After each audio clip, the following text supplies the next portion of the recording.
Tola rabbii xiyyaa badhaafamne carraa jireenya kana argachuun carraadha. Rabbiin nu badhaase carraa barachuudha. Baranii barsiisuu mee maalumaa caalaa. Baradhu barnoonni ifaadha siif ta'a duniyaa fi akhiraa. Ilmi nu barsiise yaa mootii qaadiraa. Irraa nu noongeessin ittiin nu milkeessi mee guyyaa qiyaamaa. Tola rabbii xiyyaa badhaafamne carraa jireenya kana argachuun carraadha. Rabbiin nu badhaase carraa barachuudha. Baranii barsiisuu mee maalumaa caalaa. Baradhu barnoonni ifaadha siif ta'a duniyaa fi akhiraa. Ilmi nu barsiise yaa mootii qaadiraa. Irraa nu noongeessin ittiin nu milkeessi mee guyyaa qiyaamaa. Yaa nama muslimaa kan dhiiraa dhalaati umriin teenyan teessuu bardeemuudha jirti. Mee maal dalagatte hanga irraatitti mee maal mul'ifanne hanga irraatitti. Duraan nuuf dubbate ergamaa rabbiiti ifin dagatina duniyaa keessatti.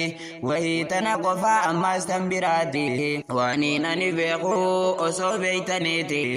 Xiqqoo kofaltaniit hedduu boocaniiti. Ibidda sodaadhaa yaa ummata kooti sadaqachuun taatu dhoosaati miraati. Imalli fagaatus galti mana keeti as deemutti jira bar guyyaan du'aati. Umrii tanteen fitin mee bilaashumatti ol ka'ii baradhu qur'aana rabbiiti.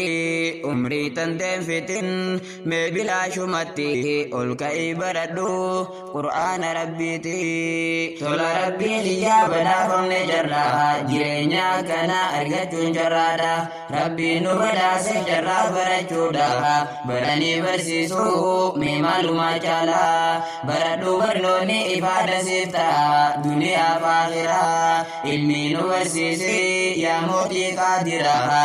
Irraa nu noongeessin ittiin nu milkeessi mee guyyaa qiyaamaa. Arradii wal ga'ee biyya hunda keessa namuu barachuudhaaf carraa guddaa qaba. Namni beekaa rafuu yaamtuun ka'u nama asoo ati yaamtuu ta'a dagaa dida. Alamni guddatee koo itti dhaqqabna barnoota baranne isaaniin dorgomna. Islaamummaan faaya muslimaaf badhaasa isi argachuudhaan dukkanarraa baane laal gara ifaadha. Isiirra jiraachuu qofa nuuf furmaata ol ka'ii baradhu fuuldurri ifaadha. Islaamummaan faaya muslimaaf badhaasa isi argachuudhaan dukkanarraa baane laal gara ifaadha. Seera rabbiin filame maaltu madaala isiirra jiraachuu qofa nuuf furmaata. Tola rabbii xiyyaa badhaafamne carraa jireenya kana argachuun carraadha.